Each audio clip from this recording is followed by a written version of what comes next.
Sir मला सांगा, जी मंजूर सावळी हे जे उपक्रम आपल्याद्वारे करण्यात येत आहे, गिरीश जाधव काय नेमकी परिकल्पना आहे, कशा प्रकारचा प्रोजेक्ट आहे? वृद्धाश्रम ही आमची कल्पनाच नाही. बेसिकली आमची कल्पना जी आहे ती मैत्री आश्रम आहे. कसं आहे, लहानपणापासनं आपण लहान जेव्हा असतो तेव्हा आईवडिलांनी जेव्हा आपल्याला म्हणजे पहिल्या दुसऱ्या वर्गापासून शाळेत जेव्हा आपण जातो तेव्हा आपल्याला लहान लहान मित्रांसोबत खेळायची. समोर कॉलेजला गेलो की आपल्याला त्यावेळेचे जे काही मित्र असतात ते भेटतात, त्यांच्यासोबत बोलायची सवय असते, मित्रांमध्ये राहायची.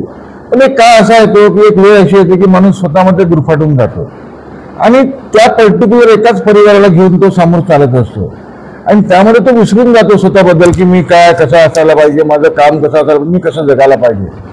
तर मला या गोष्टीमध्ये असं आठवलं, म्हणजे आमच्या पूर्ण ग्रुपला मी पण स्वतः त्याच्यामध्ये, मी स्वतः संस्थेचा अध्यक्ष असल्यामुळे, संकल्पना माझी असल्यामुळे मला असं वाटलं की यांनाही कुठेतरी पुन्हा एक मैत्री आश्रमाची गरज आहे, जेणेकरून याला जे काही वेळ सामोरचा राहील, म्हणजे शेवटचा वेळ हा महत्वाचा असतो बरं.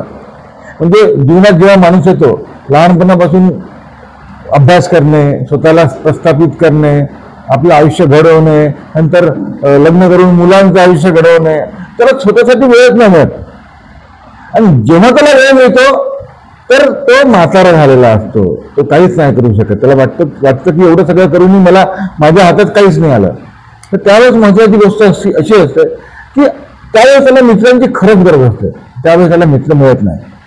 त्यासाठी आमची संकल्पना अशी आहे की असं एक मंजूर सावली म्हणजे मैत्री आश्रम आम्ही निर्माण करावं.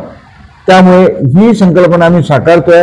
गिरीश जाधव मैत्री आश्रम या संस्थेचं नाव आहे. या संस्थेमध्ये येणारे जे कुठले उपक्रम राहील येणाऱ्या काळात, आता 70 लोकांसाठी आम्ही व्यवस्था करतोय. येणाऱ्या काळामध्ये पुन्हा जर याला आम्हाला चांगला फोकस मिळाला, चांगले आमच्यासोबत लोक जुळले तर आम्ही याला अजून मोठं करू. ते 70 आहे ते 700 लोकांचं होईल येणाऱ्या काळामध्ये. याच प्रकारे आम्ही जे काही लोक अनाथ असतात, वंचित असतात, त्या लोकांना कुठेच काही आईवडिलांची पण सावली नसते, अशा लोकांसाठी पण आम्ही काहीतरी उपक्रम सुरू करू. आणि आता या काळामध्ये माझं वय स्वतःच 52 वर्ष आहे. तर मला यासमोर माझ्या परिवाराला जेवढा वेळ मी दिला तेवढा मला असं वाटतं की पूर्ण झालं. त्यांच्यासाठी जे केलं पूर्ण झालं. तसं तर मला 1000 वर्ष जगायचं नाही, 500 वर्ष जगायचं नाही, एवढे काही पैसे मला मिळवायचे नाही. जे कोणता वेळ असणार माझ्यासाठी तो समाजासाठी असेल असं मला वाटतंय. आणि यामुळे आमची ही टीम त्यासाठी पूर्ण काम करण्यासाठी तयार आहे आणि येणाऱ्या काळामध्ये असं आम्ही काम करू. चॅनलच्या माध्यमातून जे इच्छुक लोक आपल्याला बघत आहे, जे दानदाता आपल्याला बघत आहे, त्यांना काय आवाहन किंवा काय संदेश आपण देऊ इच्छिता? सध्या तरी असं आहे की ज्यांना कोणाला वाटतं त्यांनी इथे अगोदर मी तुम्हाला अगोदरचं हे दाखवतो, पाहून घ्या. नंतर माझा इथे आमच्या संस्थेचा अकाउंट नंबर लिहिलेला आहे. ज्यांना कोणाला जे काही शक्य होईल त्या पद्धतीने दान करू शकतात. कारण की येणाऱ्या काळामध्ये असं होऊ शकतं की ते मैत्री आश्रमामध्ये त्यांचं पण एक चांगल्या प्रकारे आगमन होऊ शकते आणि त्यांना पण त्याची गरज भासू शकते. याच्यामध्ये मैत्री आश्रम म्हणजे संकल्पना अशी नाही किंवा मुलांनी टाकून दिलं वगैरे काही असं, तशी लोक येणारच आमच्यापर्यंत. पण काही लोक सहखुशीने पण येईल की जाऊ द्या, आम्हाला मैत्री आश्रमामध्ये 1 महिन्यासाठी तरी आम्हाला जायचं आहे. काही लोक वर्षभर राहतील, काही लोकांना असं वाटेल की मी घरी आता 1 महिन्यासाठी जाईल. म्हणजे एखाद्या जे जुळवा समाजासोबत आपण जोडू शकतो, जोपर्यंत आपण जे लोक आपल्यापेक्षा दूर असतात ना त्यांची आपल्याला खूप गोडी असते. आपण समजा घरून 5 दिवस बाहेर झालो तर घरचे लोक आपल्याला वारंवार फोन करून विचारतात तुम्ही केव्हा येणार आहे. तर असं समजा शक्य झालं समाजामध्ये तर काय बनून जाईल आपल्याला असं म्हणता येणार नाही की मुलं दूर गेले, मुलांनी सोडलं. मुलं पण त्यांचं चांगलं संगोपन करतील आणि त्यांना चांगला सपोर्ट करतील अशी मला या संस्थेच्या माध्यमातून आणि या संकल्पनेच्या माध्यमातून आशा आहे. आणि ही आशा पूर्ण होईल, तुम्हाला सांगतो 100% पूर्ण होणार. सर ऐसा है ना कि मैं बोलूंगा कि कॉस्ट के बारे में तो मैं बोलूंगा नहीं, लेकिन कैसा है कि ये टोटली कमर्शियल संस्था नहीं है. इसमें कैसा है कि एक आदमी आएगा, एक के भरोसे दूसरा अपना काम कर सकता है.